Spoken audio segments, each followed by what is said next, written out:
For nearly 20 years, Love Honey has been the sexual happiness people working to make a fun, fulfilling sex life available to anyone. Don't just take our word for it. With nearly 70 awards to their name, there's a reason Love Honey's customers come back time and time again. It doesn't matter what your experience, orientation, spice level, gender, or size is, Love Honey has what you need to feel and be sexy. Their in-house design teams work closely with customers to create the toys, sexy outfits with sexy outfits and accessories you need for mind-blowing fun, whether you're riding solo or playing with a partner.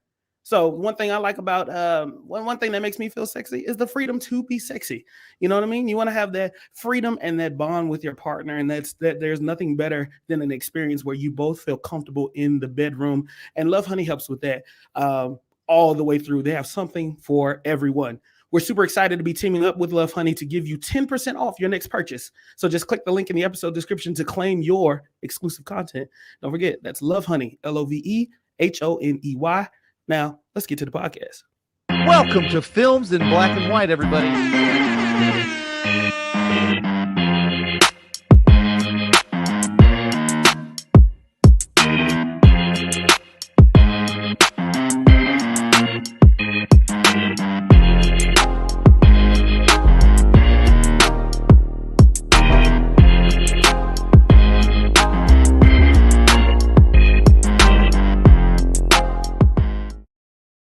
Welcome to Films in Black and White, everybody. How are you all feeling? We are thrilled to be with y'all. You may notice a new layout, and you may notice that Brian Roush is unable to join us, and that is because the best of occasions, it is his son Liam's birthday. So from Marcus and happy birthday, Liam. We hope you have a great day. And Brian, we hope you were able to celebrate accordingly, because those kids, like when it's 5 and under, it's just a celebration for you that you made it there, especially with little ones. So happy birthday to Liam, and happy birthday to the Roush. But Marcus, how are you feeling, sir? I am good. It was a nice long week, nice long weekend after Dakota Days and homecoming. So I am pooped. Monday should be a recovery. I don't know when they switched it to.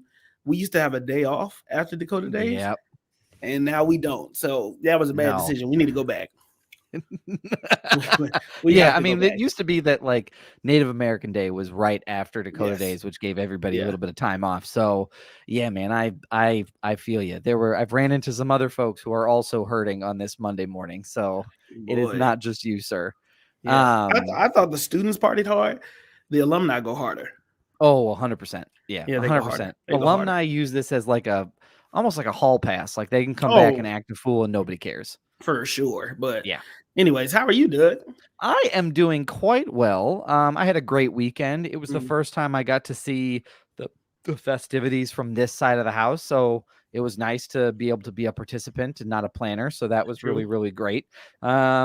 And yeah, I'm also excited because you and I have a very exciting trip planned for the end of the week. So that'll be a real blasty blast and be able to like do some new things there, which will be fun. But Marcus, I am also excited because you and I and Brian, the three of us, are going to be changing up a little bit of our release schedule as it comes to the pod. And I wanted to let people know right off the jump what we got planned, so that way everyone can enjoy it. So here's how things are going to work. So Monday, any Patreon person can join our conversation in real time with this lovely live stream. Wednesday, our Patreon subscribers can rewatch the video or see it the next day.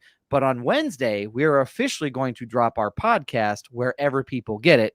On Friday, we are going to make that video available to everyone. So our schedule will be a little bit different. But what we're excited to do is to get you this content sooner than before. So make sure you sign up for our Patreon. It is a great, great, great value there. So patreon.com/films in black and white. And then also just watch your, wherever you get your podcast app for the podcast to drop now on Wednesday mornings instead of Friday mornings. So a whole 2 days earlier. So we are very, very excited.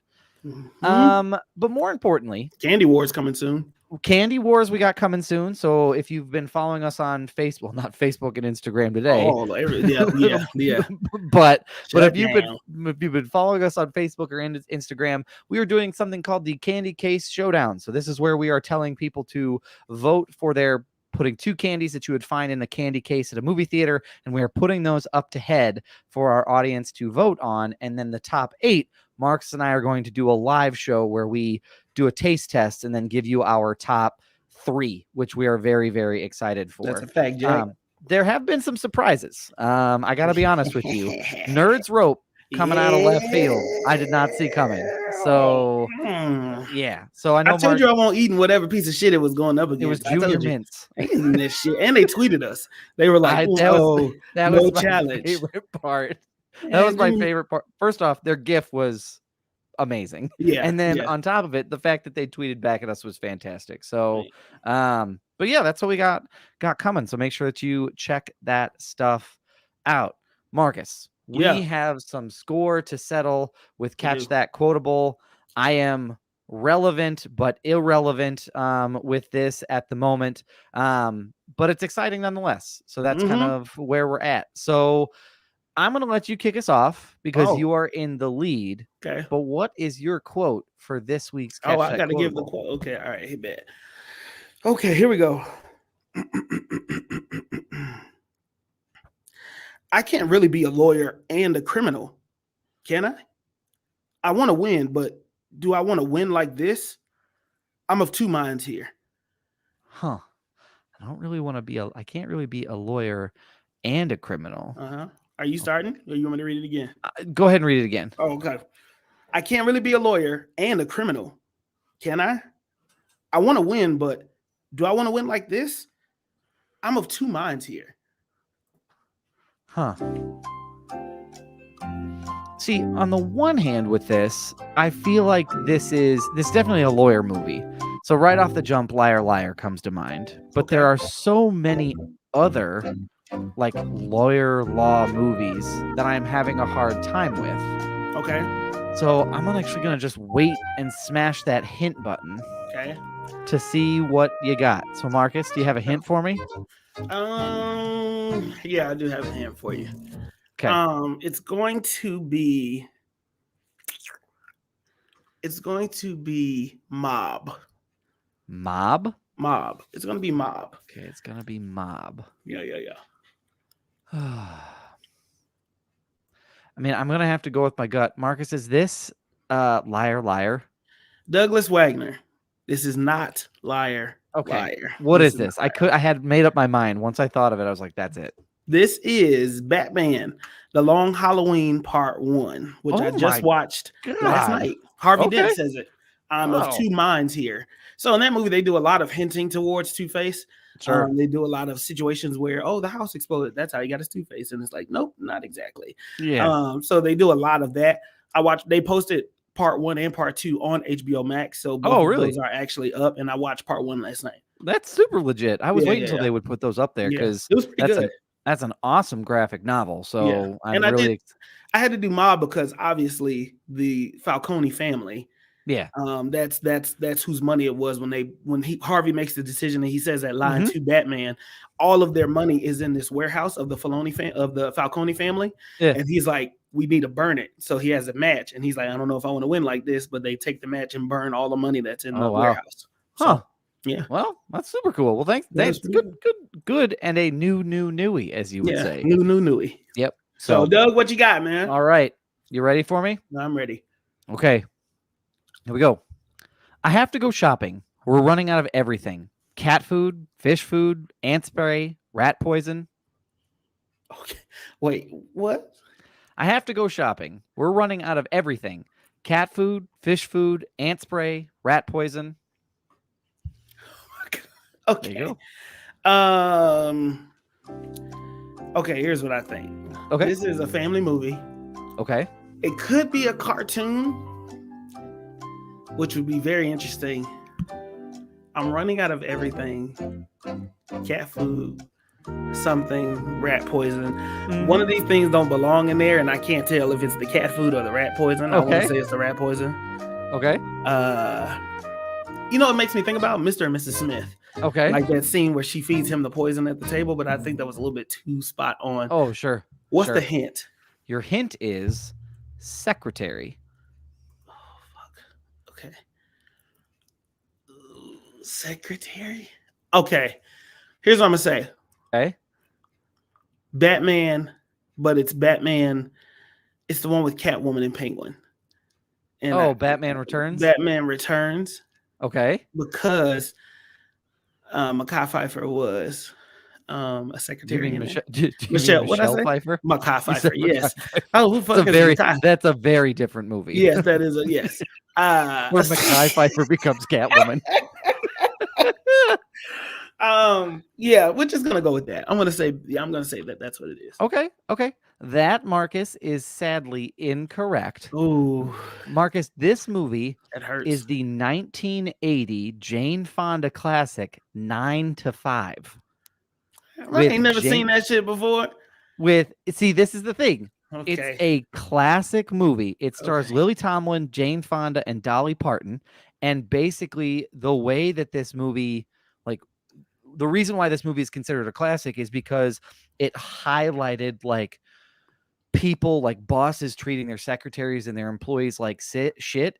Mm-hmm. And even further went to go and really highlight what women were experiencing in the workplace through, like, basically, I don't want to say sexual assault. What's the other one?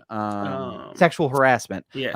And basically brought a big light to that. So much for that a lot of, like, women's unions popped up immediately following the movie. Shit. Jane Fonda even went so far as to, like, back up. And basically, she visited all these women who were unionizing, heard their stories, and used it as inspiration for 9 to 5.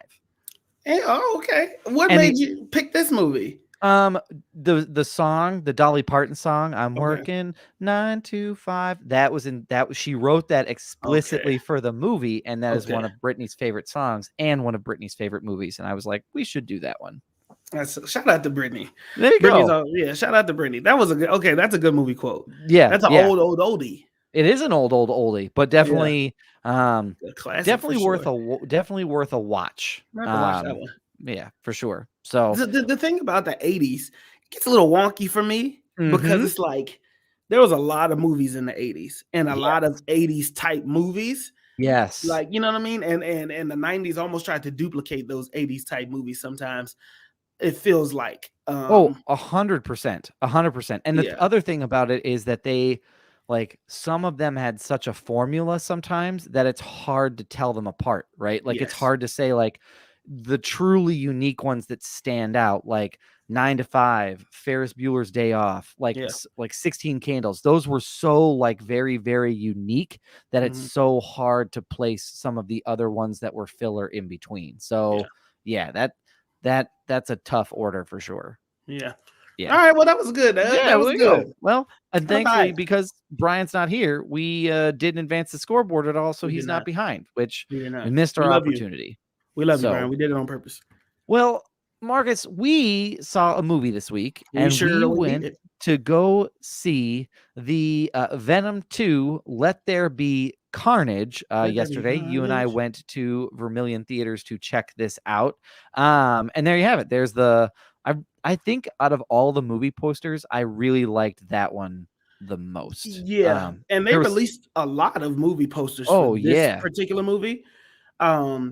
And I think all of them did very well, and it extremely highlighted the two main characters in this movie. Yeah, 100%. There wasn't a lot of, like, additional fluff in these posters. Yeah, and they had a lot of, like, individual character posters too. Like, Anne got her own. I don't remember what the woman who screeches, what her name is. Is it just Screech? No, that can't be right. Francois, some FB. Yeah. Anyway, but Carnage got one, she got one, Venom got one. They all got their individual poster, which was also really cool. So if you're feeling fancy, go and check those out. But Marcus, I would love to get your barbershop summary for this particular movie. Do you want to give it a shot? Yeah, I can try. All right. Let's hear it, man. All right. So what had happened was, ladies and gents and people of all creeds and races and genders, it gets sticky.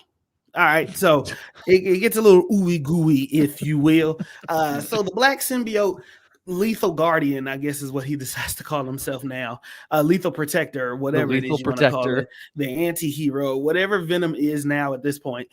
He's back. Okay, he's back. Tom Hardy is back, looking grungy as ever the entire film, Yep. like he has not taken a shower.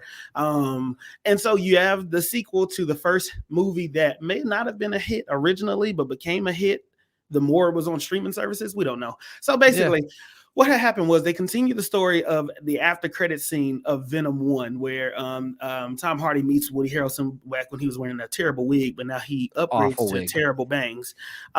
This entire movie, you have Woody Harrelson and Tom Hardy. Woody Harrelson is playing the character of Cletus Cassidy. Cletus Cassidy, Mm-hmm. who is this big time murderer about to get the death sentence and all this other stuff like that. But we'll only tell his story to Brock. So Brock was down on his luck, ain't been doing too hot. Tells the story because with the help of Venom and the superpower that Venom has, he finds these dead bodies. Okay, finds the bodies that weren't meant to be found through the writings on the wall that Cletus had left behind, or Cletus had in his cell wall that Venom remembered. And so Cletus gets the death sentence. He's pissed. Okay, so he's pissed. Asks to see Eddie one more time. He bites Eddie. Realizes Eddie got an STD, which the STD is just venom. So he's like, "Hey man, this blood don't taste like blood. I've tasted blood before, and this ain't blood." So he goes, he licks his finger. The little blood, Eddie's blood. Eddie really should get that looked at because his blood reacted like symbiote blood. So then Cletus Cassidy put it in his mouth, okay? And then that's how he become Carnage to get his powers. There's a lady screaming. Her name is actually Shriek, by the way. Shriek is screaming. Shriek. That's her literal power, is screaming. And that's the one that is in love with Cletus character before he turns to Carnage, right? And so they fall in love. They have Eddie go in this entire movie. Basically, it's a breakup movie. Okay, it's a breakup movie between Venom and Eddie, and it's a weird breakup movie because they do this thing where they show where their relationship works, why isn't ours working? And they do a lot of the same shit that they did before, except they double it because it's a sequel. Ta-da! And basically you get this movie where the red ink fights the black ink because the red ink is like, I gotta be the only one, that's my daddy. The other one's like, oh my god, what the hell going on? Eddie like, we gotta work together. Carnage is like on a rampage, and Shriek is being Shriek. Yeah, like, basically kind of what it is. So basically that's the whole movie. The movie's only an hour 30 minutes. They get right to the funk and a whole lot of fluff in there. Yeah, that's, to be honest with you, for a movie that's an hour and a half, that's a great summary. And what we forgot to say, because Brian's usually the one to say this, is he stops us. Spoilers. So just make sure, maybe if you heard that, we didn't give all of it away, but from now on, we are really going to dive into it. So if you stuck with it that far, that's why we need Brian. That's exactly why we need Brian. Just stop here because we're really going to get into it, including the post-credit scene that we'll get to here in a second, but really to make sure of this. To give everybody a rundown of this particular movie, the box office numbers came in today, and in a kind of a surprise for theaters, it opened to $90.1 million at the domestic box office. Got to be the biggest pandemic hit ever. Yeah, it's the biggest 3-day launch of the pandemic era, fueling the biggest weekend overall since the COVID-19 shutdown in March 2020, which is kind of crazy. For perspective, the Hollywood Reporter kind of gave some numbers for the superhero sensation Joker, opened to $96.2 million 2 years ago. So it came in a little bit less than that during a pandemic. So that's actually pretty impressive overall. So yeah, the other thing to keep in mind is that Black Widow held the previous record for 3-day opening in a pandemic of $81 million. So right now, Marvel / Sony in this case, they own the top 3 openings of the pandemic era with Venom2, Black Widow, and then Shang-Chi and the Legend of the Ten Rings. So it's kind of impressive that they've been taking these chances, and I think they've just really gotten lucky, to be honest with you. But that's kind of where we're at. I mean, the same people for the last one came back for this one. So you've got Tom Hardy as Eddie Brock. You've got Woody Harrelson as Cletus Cletus Cassidy. Cassidy. You've got Michelle Williams as Anne. You've got Naomi Harris plays Shriek. And then this also has Stephen Graham plays a cop. Can't remember the cop's name. And then Reed Scott comes back as Dr. Dan. Paul something. Yeah. Yeah. But there you go. That's kind of your cast for this. Marcus, let's kind of get into it. What did you like about this particular movie, and what stood out to you?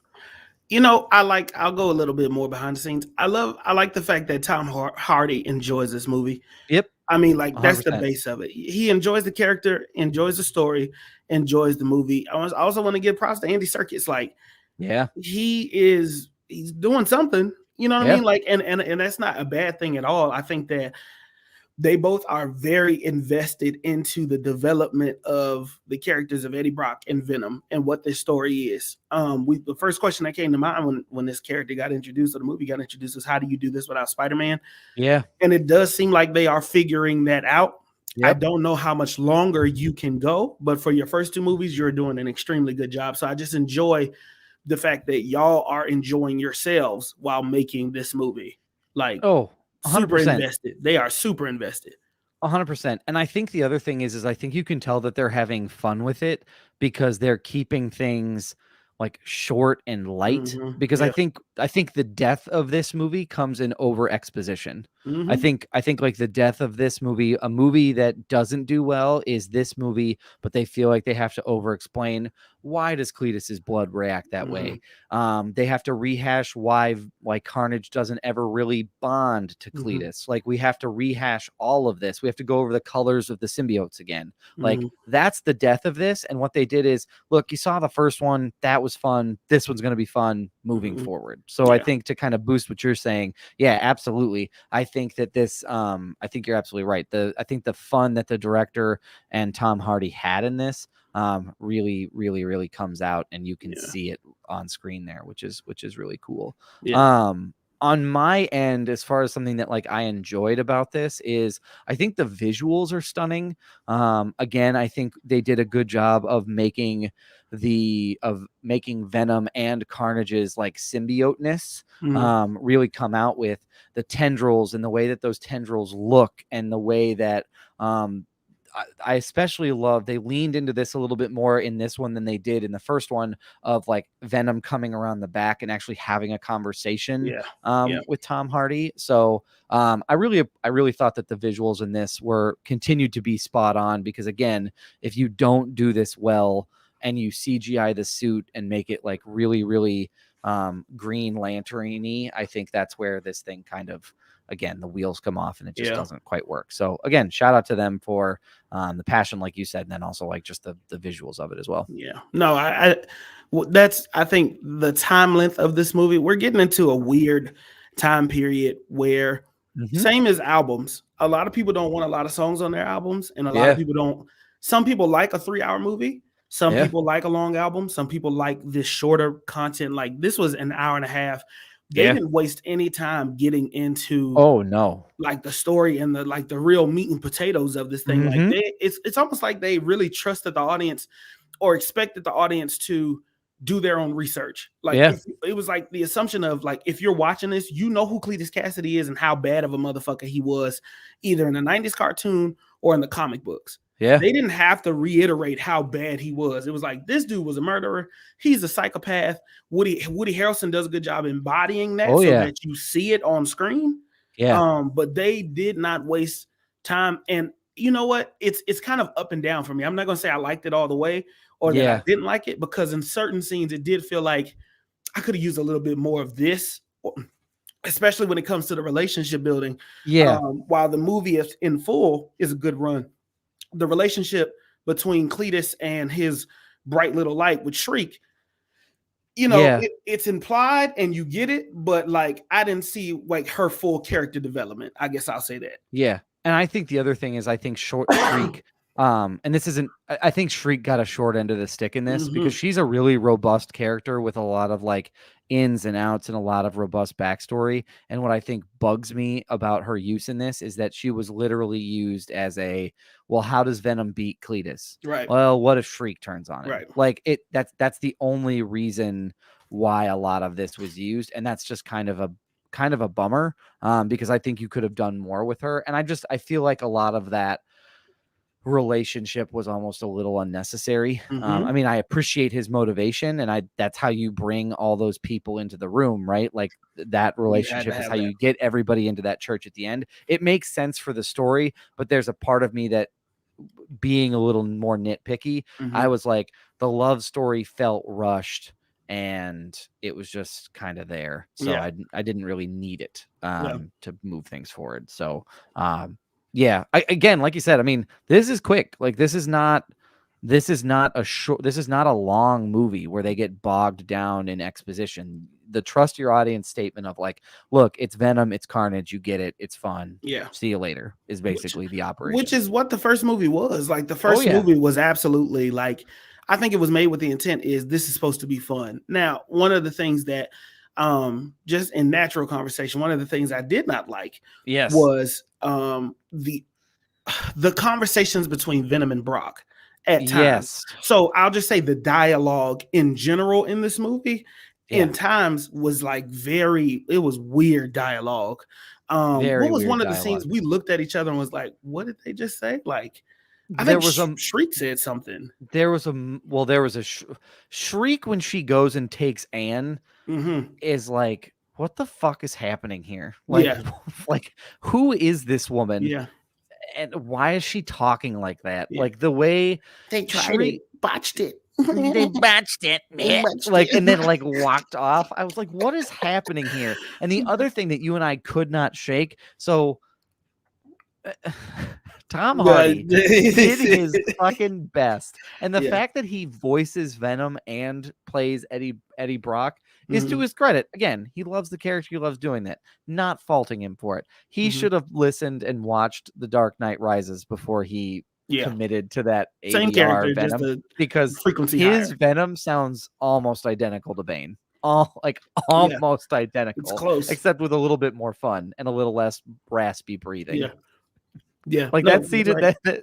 that scene in the club, I looked at you and I was like, "That's fucking Bane, man." Like that's like we should all just love each other. Like I was like, we don't need to do this at all. I was like, that is exactly what this is. That is exactly what he sounded like. And it's just throughout the movie, the dialogue throughout the movie in some spaces was just really annoying. Like the conversation between Venom and Eddie, I just feel like there was a lot of that they really leaned into. We should really lean into they argue a lot and got to share one body thing a lot. And I'm like, I would think that these two would have figured that out the first go round after they fought the big silver one. Yeah. I think and I agree with you. And I think there were moments where other people were talking and then you could hear that audio go a little bit quiet and Venom would say something and then it would go back to normal. And for me, it's like, okay, is this interaction important or is this a setup for a Venom punchline? Like, and that's not to say that there weren't moments where it was really like valuable. I think it's entertaining, right? And I like to see that relationship between Eddie and Venom. But there are moments where it's like when they're having a conversation with the cop, the second time around, the cop is talking and Venom keeps chiming in. It's like, man, shut the fuck up. Like, I'm trying to hear what this person has to say because there might be an important piece.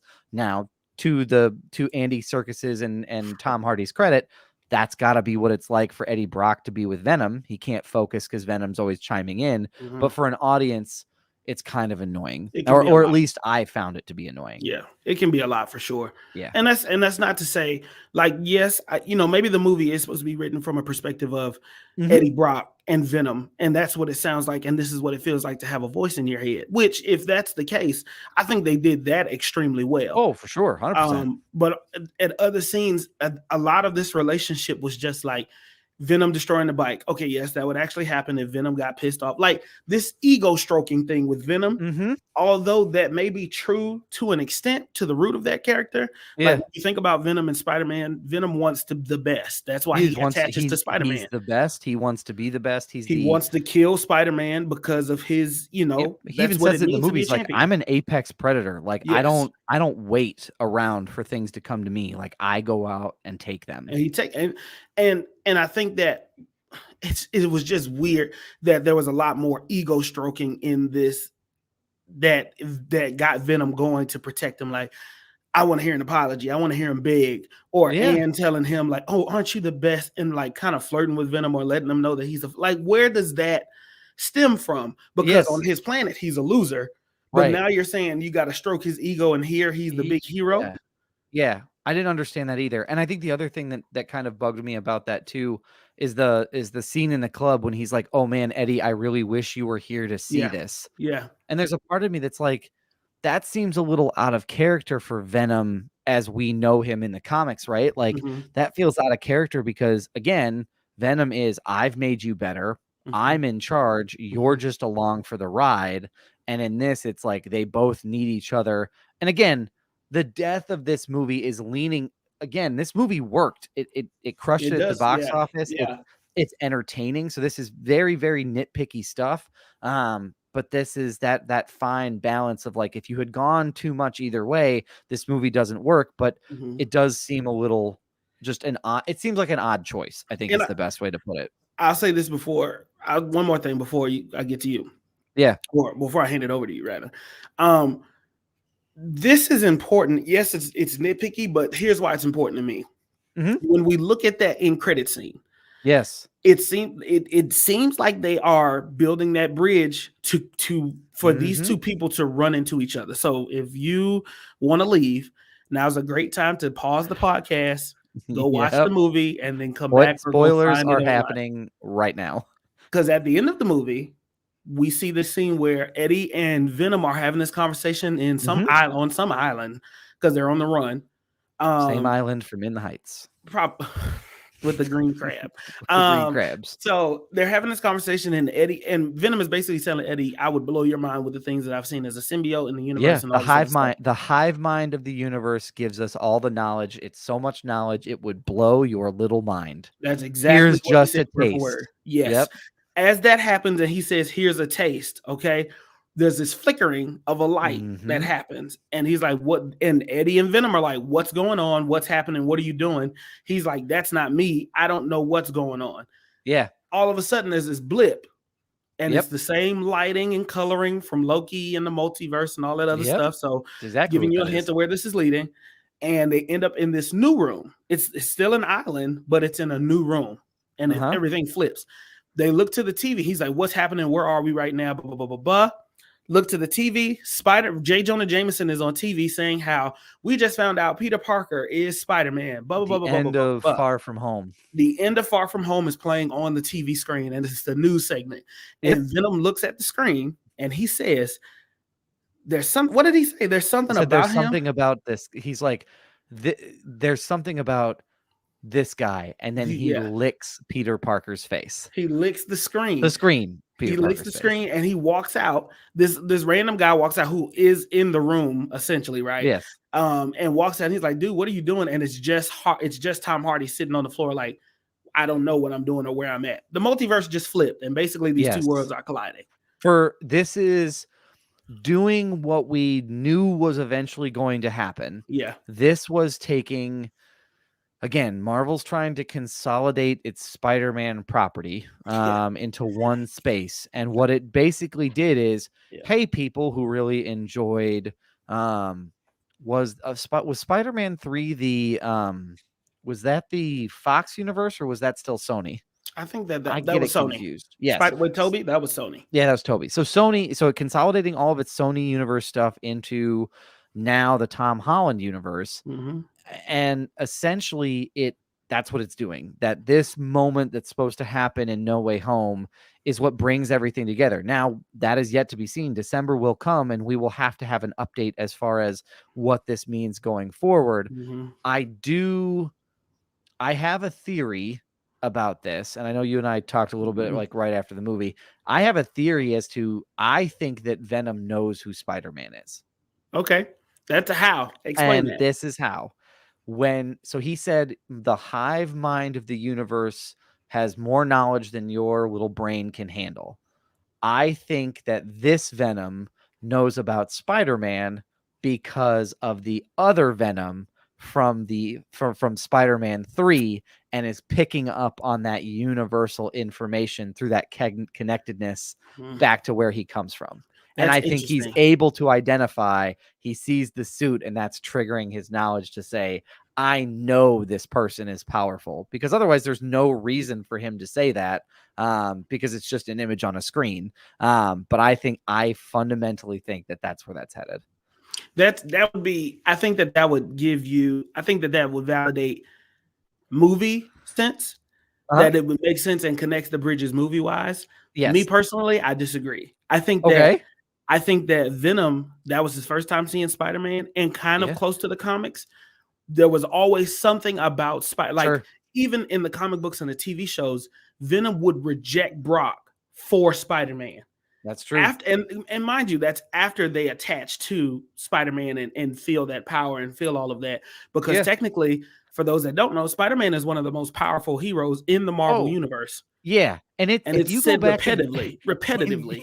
And if you go back and read like the old like 1975, 1970, like 1974 through like 1980 versions of that, like right after the Amazing Spider-Man came out, that's all Peter Parker says. And it's not like, the writers like Steve Ditko and Stan Lee are sitting there being like, yeah, right, and tell everybody how great he is. The dialogue is literally like, J. Jonah Jameson doesn't realize that I'm the strongest superhero that ever lived. Like, what the fuck? Like, no humility to this shit at all. Or like another line that I remember reading, because Harrison was really big into these, so it's hard to read him things as a parent. Like, we have to be very conscious of like violence and fighting and things like that. So I can read him the old school ones, because it's like, I'll get you, Dr. Octopus. Wham! Like, it's really easy to explain that away. And in these, literally, Peter Parker says things like, I really wish I could help Aunt May, but with my superpowers, it would just be too much because of how strong I am. It's like, just calm the fuck down with your hype train. I feel like that was a lot of heroes back. Even Superman was like that too. Like, well, I can't touch Lois because I'll crush her if I give her a hug. Like, hey, buddy, like tone it the fuck down. Of my finger and her whole head would explode. Like, what? Oh my God. Everybody just relax, okay? Right. But I think Venom saw Spider-Man and sees that is something. Because imagine who he's attached to. He's attached to Eddie Brock. That's true. And imagine that the thing that you see, Venom doesn't know anything about superheroes either. It's true. So hasn't experienced them yet. He has not experienced it. And Brock, for all we know, superheroes do not exist in this world. He's only had interactions with Screech and another symbiote. So that's Spider-Man. That's your first interaction. So there could be something there that says, I don't even know at what point these two would collide, right? Because you have Spider-Man Far From Home. I don't think it's happening immediately after that. Venom 3 already got greenlit, but it seems like they've already kind of hinted at Toxic, which is another Captain Mulligan, who was the officer in this movie. So I don't know. It's just weird. Yeah. I don't know when you would throw this in there, but it's just weird. Well, and the other thing that I'll say is, I think the other thing that I'll mention is, I think that first off, Andy Serkis has confirmed it now on 2 separate different occasions that Venom and Spider-Man will come head to head. That is where this is heading as far as a payoff is concerned. That we are headed towards this target of Venom and Spider-Man are going to interact with one another in some way, shape, or form. Am I really thrilled about a Venom 3 where it's toxic and not some type of like non-symbiote threat? Not super much, especially since they've confirmed that the Spider-Man thing is happening. But I'm curious to see how it plays out. Like, we don't know how permanent the events of No Way Home are going to be, so it's hard for us to sit here and say like, well, we know what's going to happen. We don't know yet. Like I'm any also of tired of this is fucking still up. guessing. I'm Yes. tired of guessing. I just want to say this, okay? I want to say this. I'm Okay. tired of guessing. I'm tired of the rumors. I'm tired of all that shit because, like, Spider-Man, I get it. It's the biggest hype train. It's the biggest Marvel movie that's going to come out next. But I'm tired of hearing about it. Like, I'm tired of trying to figure out if Tobey Maguire is in it. I'm tired of trying to figure out if Andrew Garfield is in it. We know that the multiverse questions have to be answered in Spider-Man. I True. don't think that they're going to wait till Multiverse of Madness. I think Spider-Man is step one into getting more in depth, and then Multiverse of Madness expands on that on that depthness, right? This was just a tease because the reality is Sony and Marvel cannot own the same properties, and there's going to be They can't. a fork in the road at some point where they are going, because at the beginning of the movie I looked at Doug and I said, and it says in association with Marvel. Yeah. That means Marvel does not own that character. That means they are working together to figure this out. There's going to be a point where Disney is going to have to be like, we want the characters back, or Sony's going to say, we want the characters back. Somebody's got to make a decision. I don't know how much longer they can go with these two separate universes, especially with Sony not having a Spider-Man. I think what they're going to try to do is I hope that this doesn't come back to bite either one of them, but it feels very much like they're basically saying, okay, we've got our sandbox over here, and you've got your sandbox over there. And sometimes your truck plays in your sandbox, and sometimes we want to borrow your truck and let it play in our sandbox for a little bit way. Now your sandbox is still there, but we can go back and forth. And that way everybody eats. But there's still a portion of this that feels like there's only so many things that Sony can do with what's in their sandbox before they run out of storylines or ideas. Now maybe it's we exhaust it all until we have no other options and then we give up. But I have to think that there's got to be, because I mean, I don't know who owns Miles Morales is movie rights. I still don't know who owns like a bunch of the other like Spider-Man villains, like the big ones we know about, right? Like, you know, like Lizard and others we know exist and Sony owns, but there are some other smaller ones. But Spider-Man villains run into other Marvel characters all the time, and these things need to be able to work themselves out naturally. So I hope that they come to some arrangement, or otherwise you're right. Like it's gonna get weird. And there are, by the way, there are no less than 3 references to Spider-Man in this movie. There is where Eddie Brock smashes the spider with his finger, or with his hand. I don't know if it's hand Cletus. or Cletus. Sorry. Yeah. Where Cletus smashes the spider in the cell with his finger, like, and just puts his thumb down on it. What were some of the other ones? Like there were some other really thick references by Eddie and Venom to Spider-Man as well. I mean, Daily Bugle. There's the Daily Bugle, the West Coast edition of the Daily Bugle. Yeah. There's all sorts of things that they're like, see, this exists. It's not by itself. It's over here, but it's over here and it's aware of what's going on, but it's not going to come into contact yet. And my guess is it's not going to come into contact, and we'll see some news like, you know, Sony and Marvel agree to, you know, each owns the rights to Spider-Man and can make movies if they want to. And then right after that, it's going to be Venom 4 or, you know, something like that. Red, white, red, blue, and black, like black and red and black and blue all over, or something like that, where it's that sort of conversation. So, I hope that that's not the subtitle. I made it up. Please don't hire me for that. Well, they did. No, well, they did Let There Be Carnage. And I gotta be honest. Can we talk about Carnage for a minute? Let's talk about it. I have a beef with that character, and this is my beef. Okay. Carnage is violent. This is interesting. Carnage is walking down the street, seeing people to fuck people up just for fucking people's up's sake. He is, I'm going to bring mass destruction and violence on a very, very, very large scale. And we have active moments after Cletus takes on the Carnage symbiote where he's just hanging out on a street. Yeah. Like he's driving a car. There is no like mass destruction. I mean, this is a serial killer who is completely unhinged in the comics.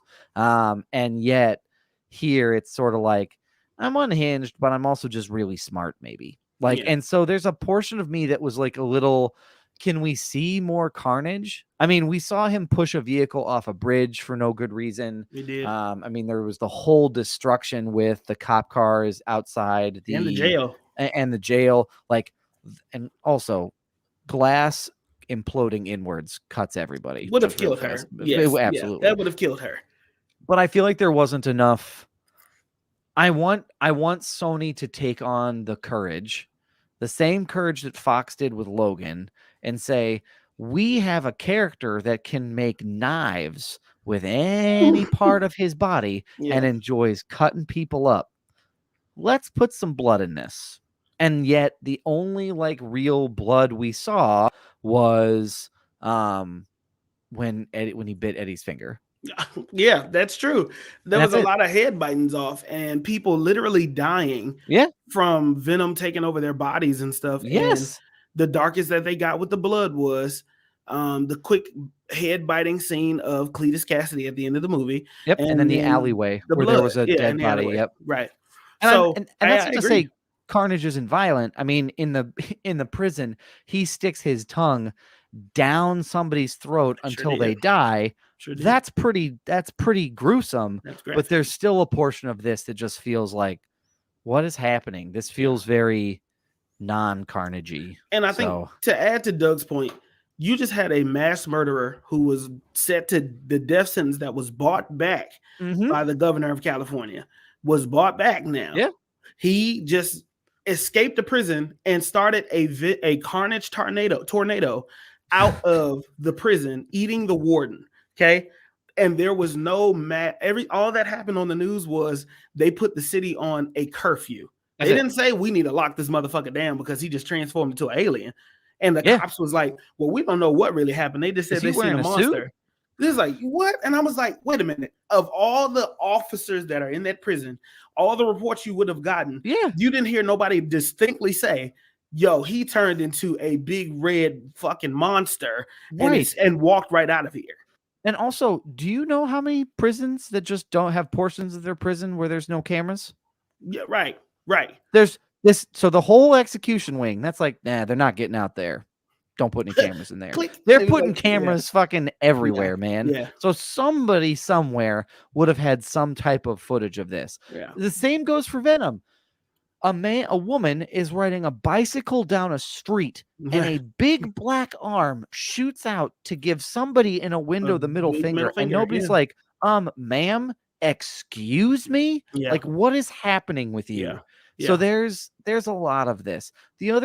So there's just, I'm confused as to what the people in San Francisco see or don't see, because it seems random and very selective. Like, we're not going to notice that there's people, because that's the other thing. There are people who Venom is taking on who, like you mentioned, are dying, and not a small amount of them. He didn't bounce around. When he got to that club, he was like, yep, lost another one. How many others were there before that? And we're just not paying attention to that. So I just think that there is some detail. And again, the death of this movie is exposition. So I get why they skipped it and they didn't feel like they needed to go back to it, because it would have been really discombobulating. But I just think that there are some moments where you could have dove into the mind of Cletus Cassidy a little bit more. You could have done something like maybe the cop is right before he gets a call about the prison breakout. He's hearing about, like, that's another random death. And in this square mile radius, it's just with the FBI saying, because Eddie says at one point in time, the FBI is still investigating us for what happened last time. He did. So no one's so they're not paying attention to the random people who are just showing up dead. Like, there's just a lot of this that it just doesn't all add up. Not that I'm saying it has to, but it seems confusing. It is. I think, and I think that's their downfall of this short movie. I mean, an hour and a half, you do not have time to dive into these. Do I need a complete exposition on Cletus Cassidy? No, I don't think so. I think, like, once again, you trusted me enough to know how bad this motherfucker is. But for those that are watching it that may not get it, Woody Harrelson's a great actor, but he's older, and I know that he commits fully, because he definitely gave Shriek some tongue. Like, they first kissed, full on. They went got full after it. tongue, and it was nasty. And it wasn't nasty. It was just like it was. I just wasn't expecting it. But I don't know. Something is missing. The movie is. I think for me, the movie is fun. Yes, absolutely, it's fun. And you're not supposed to think about the in and outs or this small stuff too much. You're just supposed to enjoy the ride. Yeah, because literally, that's a great point. There are scenes that are set up in these big, huge spaces where you can slide. Venom was being destructive as fuck climbing that wall. Oh, he was like, "Look at the things that we could do, and you've got me hiding, and blah blah blah blah blah." Right, like you got me hiding. Yeah. It sounds like Bane. It really does. Sounds a lot like Bane. It sounds a lot like Bane. I think it was like a pitch off where they just raised it a little bit or lowered it. Merely adapted the dark. Yeah, like you could run it side by side and swap the dialogue, and you wouldn't know the difference between Bane and Venom2.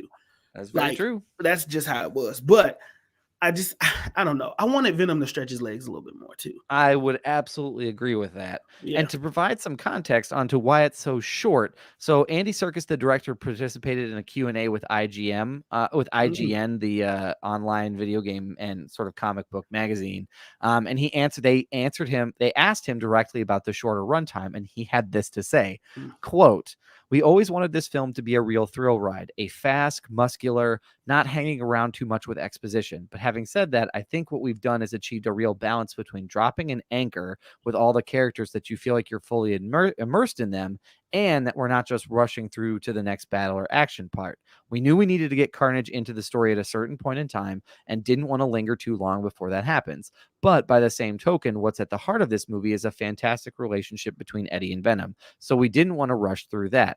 It was about really nailing the tone so that it always felt like the comedy was being supported by real emotion and pathos and real feelings. You get sucked in. Like once Carnage comes to life, Eddie is then trying to track him down. So it had its own internal sort of energy that you couldn't escape." And I think that they nailed that. Like if that's the intention, if that quote is the intention for this, then you did it. You did it. You did it. 10 out of 10 movie. You absolutely did. And I think that that's a different discussion we need to have. Sure. Is if a director, the director, what is the director's job? To create the vision that they have set forth, to create the money-making vision that the production company has set forth, or to appease the audience completely. Because I don't think you'll ever hit all three absolutely all of the time. Now, there are movies that do hit that motherfucker all three barrels. For sure. They hit it every single time. But if his goal was that exact quote, then I can't be mad at Andy Serkis and Tom Hardy for being like, we want to create a muscle car. We want a car that you're not gonna need a lot of the in and outs of this shit, but you know that this bitch is fast and this bitch looks pretty. You don't care where the thread for the leather seats came from. All you need to know is that they're comfortable and a nice ride. And I agree with that. I mean, like I said, exposition is the death of this, where you get bogged down in the like why Carnage can create these things with his tendrils, but not these things. Nobody gives a fuck. They want to get to where Venom and Carnage fight. But and we've been spoiled though, Doug. We've been spoiled. Marvel has spoiled us because they take the span of 3 to 6 movies to give us full character development and the ins and outs of these characters. And not only the movies, they give us the TV shows and the shorts on Disney Plus. If we're looking at Sony is just developing this character who had one movie about 2-3 years ago, maybe. And now it's like us look at us asking for a deeper explanation, when I think that there are people out there that are just like, I don't need the deep exposition movie. I don't need a Shakespeare fucking play about Venom. I just want to see 2 ink blots fight each other. Basically. And like maybe that's all we want. Yeah, and I agree with that. I think 2018 was when Venom crazy. The first one came out. I mean, it was 3 years ago at this point. So 3. I never know what year it is. 18.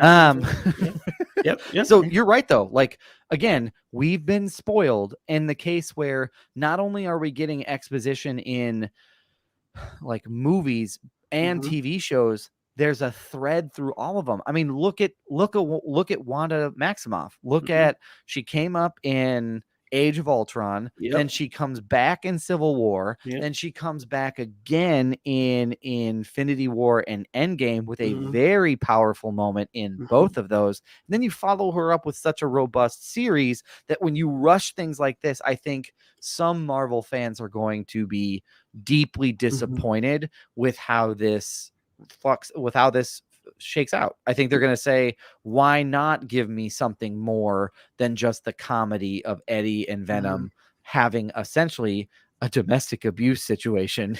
That's true. And Doug said that in the theater. It was though. In Eddie's apartment. Yeah. There's something to that. Like, and I think it just felt like there were some gimmicks that came out the second time that I was like, oh, I just saw this. And again, context for everybody listening, Mhm. I watched Venom on Friday for So that's context for this that idea is still on fresh in your Monday. head. So I remember seeing some of those same like the gag of those two talking to one another really comes to its head towards the second half, the second half of the second act and the third act of that movie, where Venom is having a conversation with Eddie in the car saying like, oh, this is nice. Like, see how much Anne cares about you. This is really, really nice. So then to see it have that be all of what we were getting in Venom 2 just felt like you can't do anything different. Like Yeah. there's nothing unique about their relationship. I get it's more complicated because Venom wants recognition and Eddie just wants to Mhm. survive. Mhm. There's a portion of this. It also feels like Venom's threat throughout the whole movie never Yeah. came fully realized, because his threat the whole time is, if I leave, you die. Like, you know Mhm. how that works. He Mhm. left and what happened? Eddie didn't die. So Yeah. he's just what? Full of shit? Yeah. Yeah. Yeah. Because, and that was I don't know. Once Yeah. again, we don't need the full exposition, but they were introducing points Mm-hmm. that were very significant. And I Yeah. think we're not hit on all the way. The idea of Carnage calling Venom my father. Oh, That's a yeah. heavy point that I think that was not dived into enough. Yeah. The realization for Eddie when he's riding the bike that I can't die, you're just going to heal and protect me. Like, to be fit, to feel like a puppet when you're feeling like used like that, and the Yes. breakup with Anne, they don't really dive into that. It just becomes more of a laughing moment. It's a joke. It becomes a joke a lot, and I Yeah. think that's it. You over joked the movie because I you think they had did. really good points in this Yeah. that you then covered in. We don't really need like an explanation. We're just gonna cover it in the comedy of it all. Yeah. And I think that example of Eddie basically driving into oncoming traffic saying, I can't die. You're Yeah. just going to heal me. You're going to protect me, because if I die, you die. Mm-hmm. So why isn't this? So why isn't so there's nothing you can do to me? And Venom's response of the like odd couple moment making breakfast in the morning Yeah. just feels like so he really doesn't get it, and you don't want the audience to Yes. relate to Eddie. You Yeah. want them to say, "Oh, isn't it nice to have Venom around? He's so much Yeah. fun." Instead of like, this man tried to kill himself the night before Yeah. Which is because why he I felt cannot, entirely out of control. Yeah, go and ahead. I can't see when it's time for that Spider-Man and that Venom to interact. Mm-hmm. I can't see Venom being the Venom that we know he is from the comics prior to Agent Venom, prior to this new anti-hero shit. Like, Venom is a menace. He's a fucking walking monster. And in Yes. reality, in the comic books, Eddie Brock hates Peter Parker to a point where obviously Eddie gets over it. Like, obviously the development It's of the that character. responsibility line. He makes a comment of like, "Oh, all of that responsibility. Who Yes, needs that that?" was the And other Spider-Man that reference. boosts your Spider-Man Yeah. reference. Keep Yeah. going. Yeah. So like, it's like, how can I expect the Venom that I know to Mm-hmm. interact with the Spider-Man like this when everything's a fucking joke? You know Yeah. what I mean? Like, when do we see Menace Venom? Like, I know we're trying to make him this anti-hero, same that we do with Deadpool, same that we do with all these other fucking characters. And I asked Doug at the beginning, I was like, Doug, when did Venom become a kid's movie? Because there I were a don't lot of know. kids that were walking into the theater, like Yeah. young kids. And I don't think that that's this character. I don't either. And I think that this brings up like a great point that you and Brian and I were having in our chat. Is we had a conversation in our chat about this whole notion of how is it that we have these villains that people relate to and see Yes. themselves in Yes. so much so that they look past these villains' really problematic points. Yep. And we had this conversation. It was surrounding It was Joke. goddamn Dr. Doom. It was Dr. Doom and it was Joker were the two ones that got brought up. And you brought up a great point with Dr. Doom of like, he's a piece of shit. Like Yes. he's an evil, evil dude. And people are like, he's so great. He's my favorite, not just villain, my favorite character, period.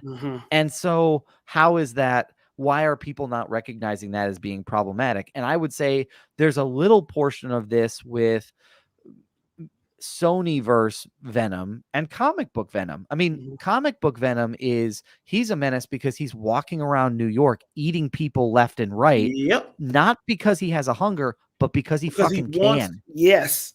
Because who's gonna stop him besides fucking Spider-Man? Right. And that's why Carnage is such a threat, because he's a piece of Venom mixed with someone who is without the Eddie Brock inhibitor. Yes. And what I didn't see in this was that same piece to that father line and that whole culmination of that sort of reveal and interaction. What I didn't see here was that I'm what you aren't. Yes. That's why I'm better than you. Yes. He tried to say it in the theater, but nothing visually or cinematically up until that point reinforced it other than that, like, I'm better than you because I'm completely unhinged. And I remember because I said it, I was like, yeah, you're willing to do the things he won't do. Yes. But it just felt like they didn't finish the story. A lot of these storylines, y'all, just being honest with you, did not finish. There was a lot of Cletus calling out Brock for being, we're one and the same. Mentioned Brock's mom dying when he was born. I was like, wait a minute. What the You're just going to say that and like, you're not going to give any more information? Like, that's how you just drop the name? Like, if the whole movie was, we are one and the same, and it was Brock acting just as bad because he was feeling himself or whatever the case may be, which I'm kind of glad they didn't do that route, right? Right. But also, if it was Brock and it was aligning these two characters between Cletus and Brock and how they would have used their symbiotes or how they would have done things, in the end, Carnage is going to reign supreme because Cassidy in real life is a murderous killer, while Brock is just somebody who was, he's a loser and somebody who was trying to survive. Right. He's just trying to get from, I mean, at the time, his biggest competition was Peter at the Daily Bugle for better pictures. And that's a large portion of where the resentment for Spider-Man comes, because Venom remembers that Peter Parker and Spider-Man are the same, bonds with Venom and says, we have a mutually shared interest in hatred and destruction of this person. And we're going to seek it nothing more than to do that. So I agree with you. I think there's a portion of that just feels kind of tonally just sort of off. And a lot of this stuff just doesn't get fleshed out. Do you know what would have been really great? If you're going to direct this and the whole point is, let's look at how Eddie Brock and Cletus Cassidy are similar, give me a flashback of that moment in the hospital and the level of shame that Eddie felt at that moment, then have Venom jump out, because then it's not. Because I think one of the things that I think would have been really cool to see is, look, a symbiote, in my mind, this is how I understand it. I'm not a fucking biologist, but the way that I understand a symbiote is to this: they are going to protect their host from all threats, physical, emotional, spiritual. Their job is to create a shell, because any of those threats weakens their host to potentially dying, and therefore them dying. So what I would have really loved to see in that moment is Cletus makes this comment that says, you and I are the same. I murdered my parents just like your dad beat you because your mom died giving birth to you. Flashback in Eddie's head to that, whether that's a sequence, whether that's them in the hospital getting that news, then Venom steps in and says, uh-oh, he's feeling emotionally downtrodden, this guy's getting to him, now I have to step in, rather than the pure aggression. That's a more flushed out relationship between host and symbiote that I would have loved to see. But again, it was, let's induce these sort of quarter plots and it'll add up to a whole movie. Some cases it does, and in some cases it's about it's maybe a couple cents short, to stick with the analogy. I agree, and So I do think, as far as the symbiotic relationship, which is mentioned, I'm not asking for this. It was mentioned in the movie. There was mhm, literally a line from Brock that said, "They're not symbiotic. We are." we are. Yep. And while they do hint at Venom feeling things, especially when Anne revealed she was engaged to Dr. Dan, Mhm. um, I agree with you, Doug. And I can't stop thinking about the Spider-Man 3, Yeah. when Tobey Maguire takes on the Venom. The angrier he gets, the stronger the Venom Mhm. became. And then when it took over Eddie Brock, like you said, Yeah. it fueled that entire moment. Yeah. I'm waiting for that part. They're saying like Yeah. these two bodies coexist into one. Carnage was more Venom. I think was a better example of a Venom relationship with Cletus, because Cletus was like, "I'm trying to get up out of here." He was Yeah. like, "Don't touch my wife. I'm trying to get up out of here." Blah blah blah blah Yeah. blah. And Carnage was like, "If she opens her mouth again, I will kill her." That Yeah. was always what I imagined the Venom relationship being. This one just says that Eddie and Venom live. They cohabitate together in this Yeah. space, and I don't think that that's it, because you're going to need a little bit of an edge when it's time to introduce Venom to Spider-Man. Y'all did this. Yes. That's the thing. Y'all Yeah. did this, and now you have to be aware of the story you told before we got to the end credit scene. Yeah. And Because once you get there, you can discredit everything else that happened before, because that does not match where you're going, unless you're about to tell a phenomenal story that's that true. is going to bring it all together. Yeah. And I think to your point, I think it's going to mean that Eddie's going to have to undo his rules, and Mm-hmm. he's going to have to give it up to Venom a little bit more than he currently is. Yeah. And the way that this is set up, I just don't see that being the case, Mm-hmm. because I mean, unless he follows through, I mean, the last line he says before he goes to fight Carnage is, "I will let you eat everybody." And I know that that's a throwaway line for like a comedic moment, but I have a feeling that when this comes to pass and there's a Spider-Man versus Venom scenario, I have a very distinct feeling that that's actually going to be the reality, is that Eddie just says, "Great, you beat Carnage. That was the biggest threat. Have fun. Like, you got it. I'm not worried about it." And that just seems odd. That And seems odd to build up to him that. eating Carnage was also weird to me too. Like, Well, the whole end of that, to be I don't honest know. with me, I get the comedic moment of like, fuck this guy, Yeah. which was their one like PG-13 F-bomb that they were permitted. Yeah. I mean, that's a very rewarding and satisfying moment. There was no other option I mean, you for couldn't do it that. any other Yeah, way. you couldn't I do mean, it any other you're way. not going to imprison him. I mean, he's No. going to have to eat him. Mhm. So, yeah, I suppose that pays off. I think the whole, again, that half quarter plot thing not paying off is the comment from Cletus right before Venom eats him. "I was wishing you'd understand me because I wanted a friend." Mhm. What? Like, Yeah. I get that you felt isolated as a little kid, but there was none of that. You tried to put a lot more depth to somebody who I didn't necessarily give a fuck whether or not there was depth for. I'll disagree. Okay. And I'll disagree because I think that was kind of set up when they were having a conversation while they were fighting. Cletus says, "You didn't tell the whole story. You didn't tell my True. side. You didn't say how I was abused." And I think that Cletus the entire time is saying that we were alike, and I thought that you could relate to me. Oh, sure. So like, you were supposed to feel how I felt, Yeah, but you didn't. that's true. And you never told the full story about who I was as a person. You just sent me to death row. And that was the reason that he always trusted Brock, because he did the research on Brock. That's If true. anybody was going to understand and tell that story, it was going to be Eddie Brock and Cletus in Cassidy's mind.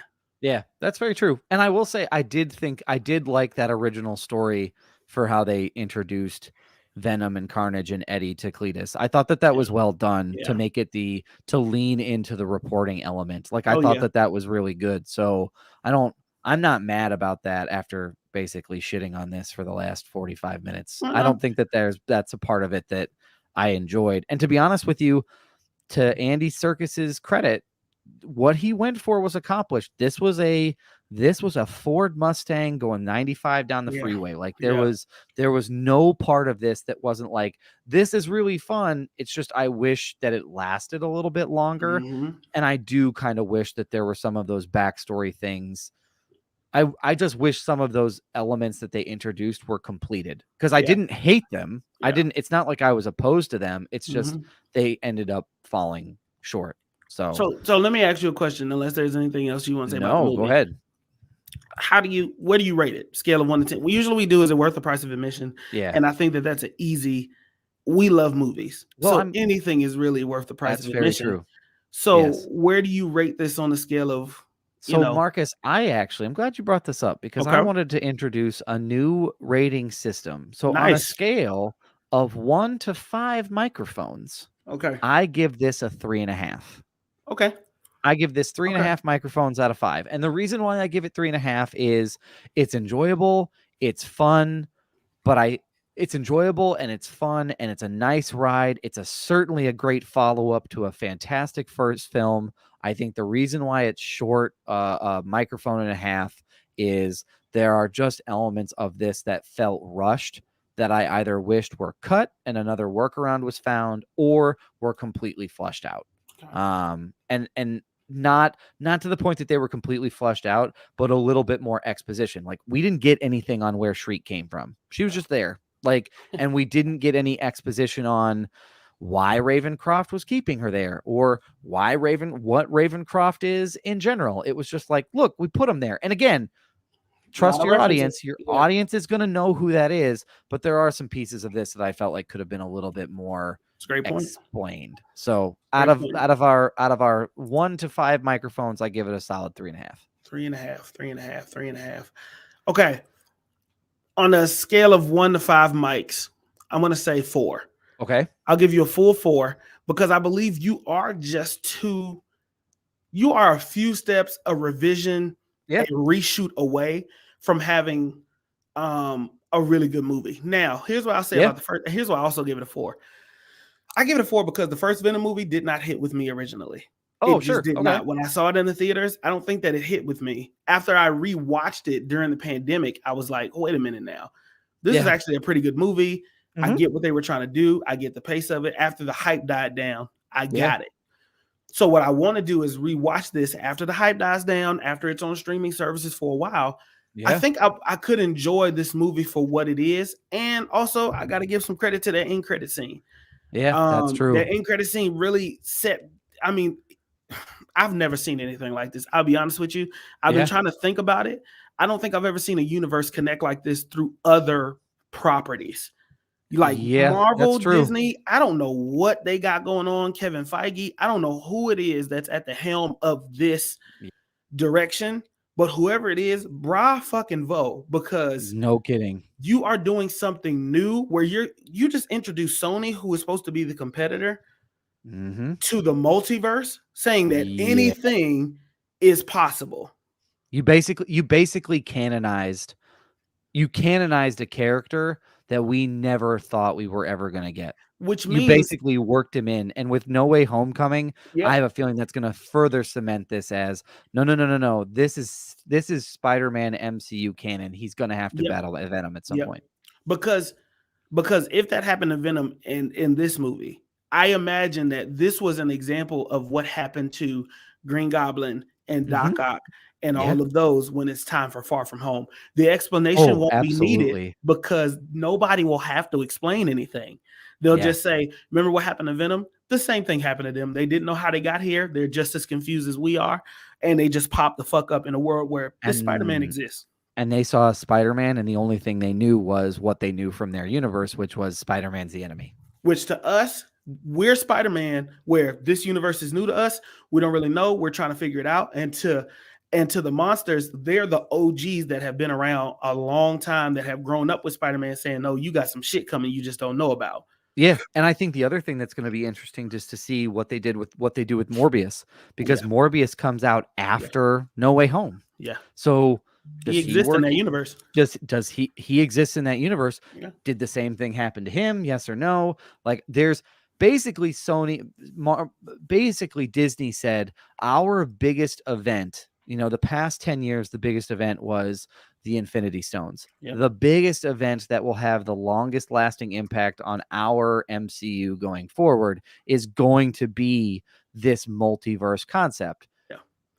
we could leave Sony behind and have to fight them, or we could bring them with and just basically accept the fact that they're going to be sitting at the table with us and tolerate them. That's fine. We're going to eat. They're going to eat. There's enough money to go around where they're not going to really be a competition. I mean, it's a put your nuts on the table kind of move to say, I am not worried about you competing with me. So much so that I'm going to give you carte blanche to use a concept that I'm introducing that's going to be a major plot point for me. It's basic. Yeah. I'm so frustrated because why? I just want this to work. You know what I mean? 100%. Like, I want this to work, and I know that the blogs and shit are all saying the same thing. Like, they could lose these characters and blah blah blah blah blah. No, but when you build up this momentum like this, it's like having blue balls. Like, you have to execute this. You have to get this right. Y'all have a plan, and it's clear that Spider-Man is the center of this plan. And again, the center for two different competing production houses. Yeah. And it's going to be there. And I got to be honest with you. I think people are expecting them to duke it out. Mm-hmm. I don't think they're going to. I think they're going to sit down. They're going to have a cigar and a brandy and be like, look at us, right? We fooled them. And they're going to have a big laugh about it as they Scrooge McDuck style dive into a pool of money and swim around in it. While we're over here like, ooh, they don't get along. Yeah. No, they get along just fine. It's just true. We don't see it yet. That's true. So, again, this movie is out in theaters. I would say, although I gave it 3.5 mics, I would say wait for it to come out in streaming. I don't think you have to see it in theater. If you have a local movie theater that is unaffiliated and they are playing it, go see it to support your local theater. I would say if your choice is like an AMC or maybe wait till you get home, I would say it doesn't have to be seen on a big screen, so I don't think that there's any big rush. No digs at AMC, but I'm trying to keep local theaters alive. I can see that. Yeah. So, check it out wherever you find that. We have reached the end of our discussion on Venom. Marcus, what do you have to plug, or maybe what are some things that you are reading or watching? It ain't a lot to plug. Look, follow the mantra, man. Never offended, always humble. My mental health took a toll after the weekend was over. It's just a lot. You know what I mean? You ever have those moments where you're like the hero in your story and you wake up from your dream and you're like, yeah, what if I did everything? And then it starts to happen. You're like, I don't like the spotlight on me. Yep. Yeah. That's what happened to Mark. That's what happened to our pal Marcus this weekend. Yeah. Well, it was, and it's also like, just a real moment for everyone. Expectations, people's expectations, you can ignore them, but they are there. 100%. And when it's, and sometimes, you pray for things and you wake up and you get the things that you prayed for. Yeah. And it may not have come in the way that you thought it would have come. And that's not it's not a bad thing. It's like you have to be able to find the balance in things and figure it out. Because once you pray for it, the other part of praying for it is like the work you got to put in to maintain it. I mean, that's the old adage is be careful what you wish for, because it might just come true. And then you have to wrestle with it. So that's you have to deal with it. You have to deal with it. And it's not a bad thing. It's not, oh, I don't want it. I don't like it. I asked for this. I asked for it. I remember it. I remember it clearly. And now I have to ask for the guidance to just maneuver it. And that's the biggest thing. And so follow the mantra. Never offended, always humble. That's the thing. We got more stuff on the way. Soul Tie will be dropping some music soon. More clothing is on the way too as well, but enjoy the podcast, consume as much as you can. That's the only thing that we ask for, because we enjoy doing this. We enjoy making this kind of content for you. So absolutely. I would like to put in a plug for the Love Nerds. Hey, fall is here. It is a great time to go and look at all of those fun fall crafts that you may be doing that. And the lovenerds.com is a great resource for those craft inspirations. They are also a great resource for fun. Look, you're going to be getting together and watching some football. Try out one of the Maggie's recipes on for a game time meal or a game time snack. Check that shit out. So absolutely check out the lovenerds.com. Also want to remind everybody that you can join our Patty family and watch every episode live before it drops on Mondays. Remember, those are going to drop on Wednesday, Friday for everybody. But if you want to catch that shit early, got to sign up for the Patreon. So yeah, patreon.com/films in black and white. As Marcus said, we enjoy doing this. We love doing it. Your support means great things for us. And, hey, just find a way to support us wherever you can, and we greatly appreciate it. But, Marcus, we have a 3-step process to success. Sure do. And I'm going to kick us off with the first step, which is read a book. Look, guys, there's tons of information out there, and you can consume it in a lot of different ways. But at some point in time, reading a book can bring you a great deal of joy. And it doesn't have to be, it does not have to be a like a paper book. It can be a comic book. It can be an audio book. Just read a book and expand your knowledge and take yourself to new heights. Read a book. Read a book. Sponsor us, Audible. So, please. Hey, sponsor us, Audible. That would be great. Marcus, what's our second step? Your second step is to drink some water. It's getting cooler, but that does not mean the internal temperature in your body is getting cooler. Okay, it's up to you to maintain that. You got to drink some water. Water keeps your breath fresh, keeps your your bowel movements clean. The water does a lot. Okay, does a lot. It does a lot for us. It matters what water you're drinking. If yours is a little bit too minerally, it tastes like a rock, go buy a filter. If you need some good water, just go get the bottled water. Eat the cost. Go do that. But whatever it is you got to do, make sure you drink some water and treat yourself to nice water every once in a while. You got to treat yourself. Sometimes it's nice for a little treat. Yourself.